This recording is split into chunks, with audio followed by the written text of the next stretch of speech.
મારી સાથે કેવો કાંડ થયો ખબર? જો તમને બતાવી દઉં કે કેવો કાંડ થયો છે. જો ભૂકવ્યા બસ આવું કરે જઈએ એ અંદર બાર એમ.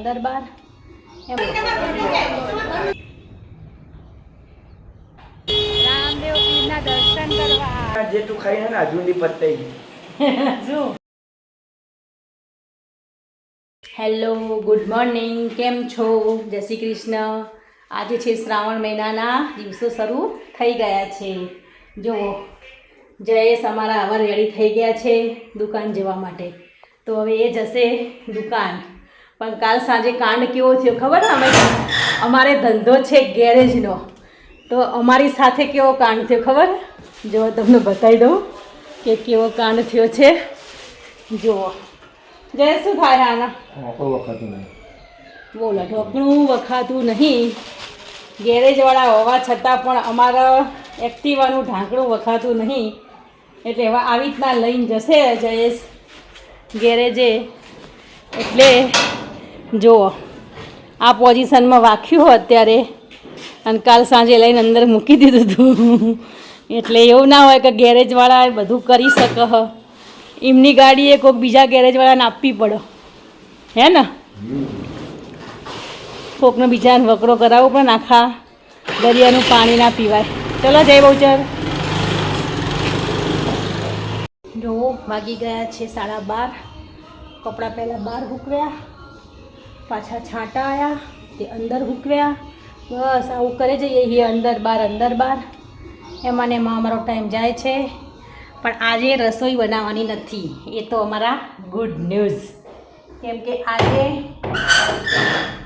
અમારે જવાનું છે જમવા માટે બેબી શાવરમાં. એટલે 12:30 થઈ ગયા છે, પણ રસોઈ બનાવવાની નથી. એટલે હવે અમે કપડાં ચેન્જ કરી બધું જ કામ પતાવીને શાંતિથી હવે અમે જમવા જઈશું. બસ જમીને આવીને, કારણ કે કામ પડ્યું હોય ને જમવા જઈએ પછી આવીને કામ કરવું મને તો નહીં ગમતું. તમને? ચલો જમવા જઈએ. જુઓ હવે અમે તૈયાર થઈને પહોંચી ગયા જ્યાં અમારે જમવા જવાનું હતું. બેબી શાવરનો પ્રોગ્રામ હતો ત્યાં જઈને અમે કહેવાનું કે જેને ખુશી આવી છે પછી મિત્રો અનક્ષુભાઈ ગુલાબજાંબુ ખાઈ ગયા 5 ને બીજા બે આવી ગયા છે. જો ગુલાબજાંબુ ખાય છે નક્ષુ. એ નક્ષુ કેટલા ગુલાબજાંબુ? જુઠ્ઠું મત બોલ, બોલ બધા. બીજા ખાવાના જો શું થયું? પતી ગયા? ચલો નક્ષુભાઈ હવે શું કરશું? મેં કાલે કરી જીદ, અને આજે મારી જીદ પૂરી થઈ જાય. જીદ એટલે મેં માગ્યું હતું, એવું કીધું હાલના હાલ જોવો જ. દિવાળી હુંદીનો વાયદો કર્યો હતો પપ્પાએ, પણ આવી ગયું મારું એક્ટિવા. આવા કહેવાય કોડ તો મને મારા પપ્પાએ નહીં પૂરા કરી દીધા. ફાઇનલી મારું નવું એક્ટિવા આવી ગયું છે. જુઓ મારી ખુશીનો તો કોઈ પાર જ નથી. ને અચાનક સરપ્રાઈઝ આપી. પપ્પાને મેં કહ્યું હતું પહેલાં 2 દિવસ પહેલાં મને એવું કહ્યું હતું કે હું તને દિવાળી સુધીમાં લાવી દઈશ, પણ અચાનક જ સવારે લઈને આવી ગયા. તો જુઓ મારી કોઈ ખુશીનું તો પાર નહીં. તમને કેવો લાગ્યો આનો કલર મને કોમેન્ટ કરજો, અને કોમેન્ટમાં કોંગ્રેચ્યુલેશન્સ લખવાનું ભૂલતા નહીં.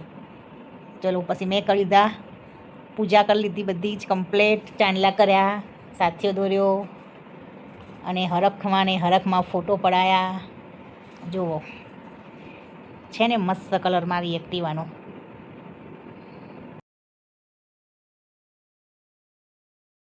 ઘરમાં કંઈક નવી વસ્તુ આવે એમ સાધન, અને એ પણ આપણને ગમતું હોય એવું, તો આપણે શું કરીએ? વારે એને જોવા જઈએ. તો હું પણ ફરી એકવાર જોવા નીકળી પડી અને જોઈ લીધું કે બરાબર તો છે ને.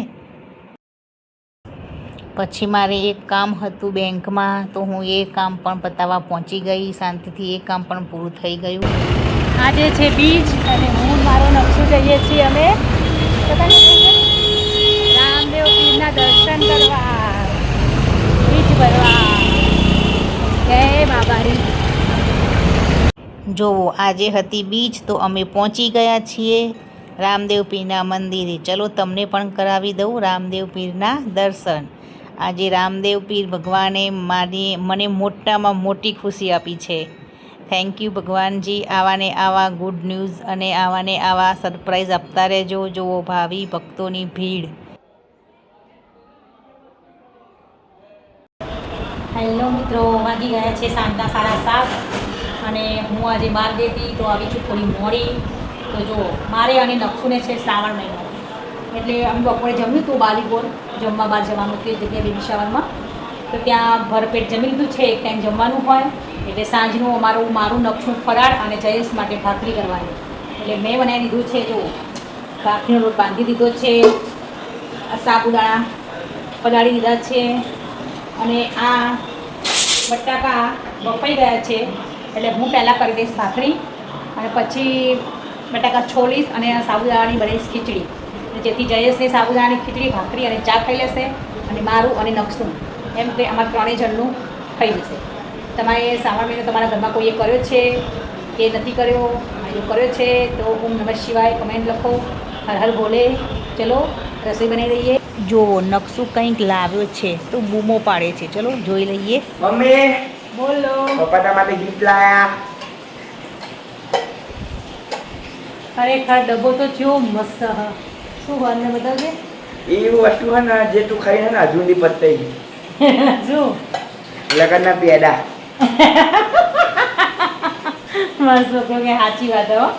એ તો તારા કોમના પેડા ચોકલેટ તો, પણ બાકી ડબ્બો તો જુઓ અફલાતુન મસ્ત. હા મમ્મી પેડા નહીં ખાયા ના તમે સાબુતી મો સાગો વાગજે. જુઓ નહીં કહેતા પૈસા ખર્ચવા તો ગમે તે રીતે ખર્ચો.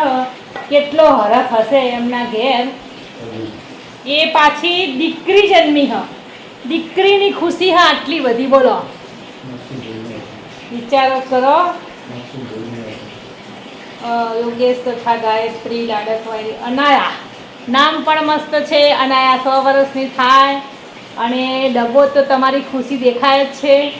એમના પરિવારમાં બહુ જ સારી ખુશી આવી કહેવાય. અનાયા તું બહુ જ નસીબદાર છે.